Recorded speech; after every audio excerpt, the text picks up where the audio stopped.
like my other videos calling out this massive corruption that is biz consulting, it's probably going to get taken down by the powers that be, but that's honestly the point of why I do this. As always, this video is not about what I say. It's about telling the truth so that we can actually have technology strategies that work for our business, not that put money in other people's pockets.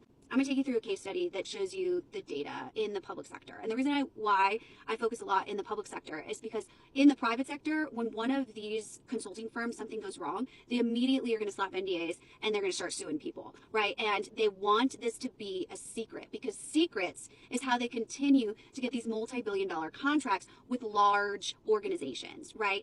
And so with the public sector, that's all public record. I talked about the American government. I've talked about Australia. I've talked about UK a little. This example is going to be in the UK. And from a private sector perspective, I have a client that's going through this situation right now, like as we speak. They have a great opportunity to work with a tier 2 system integrator that is focused on their business outcomes, not the agenda of somebody else's business. But this big consulting firm that they have relationships with on a global level continues to insert themselves in this technology project by having side conversations with leadership, really muddying the waters, making confusion in the organization, costing time and money.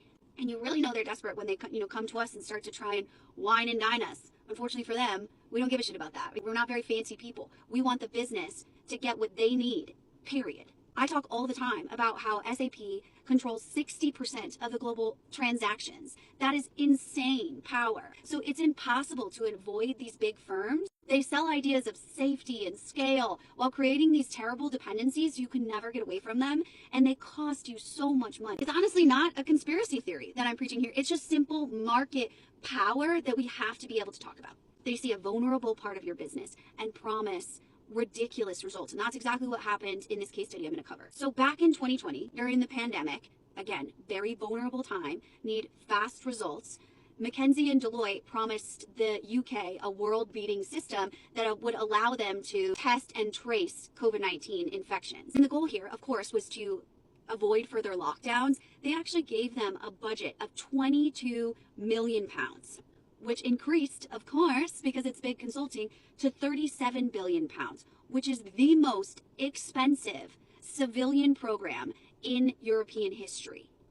So the goal of this system, that Deloitte was in charge of the infrastructure and McKinsey was in charge of the strategic vision, whatever the hell that means, was that within 48 hours, someone that had tested positive for COVID would be alerted and they would be able to do contact tracing within that 48-hour window. And that is important.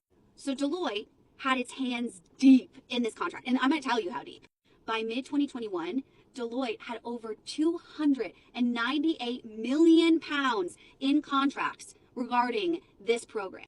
And this is the kicker of big consulting. This is it right here.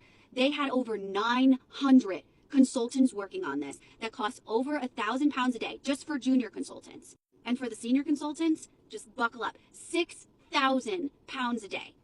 I'm speechless, which never happens. So by late 2020, early 2021, Parliament is like, what is happening here? Okay, nothing is coming out on time. They still could not reach that window of 48 hours. It's more like 97 hours to that traceability. They could not share data between local and national agencies, which is a common problem in government infrastructure. They also had a huge quality control issue with the private labs they were outsourcing this amount of testing to, with over 43,000 false negatives. In 2021, the Public Commons Account Committee in Parliament released a report that was like, hey, there is no evidence that this program that had unimaginable amounts of money and resources has been successful at all. So the National Audit Office gets involved, right? And they say, hey, you've spent 14 billion of this 22 billion that we gave you, right? And we've seen zero actual impactful results. The point of this case study is not to dog the UK, right?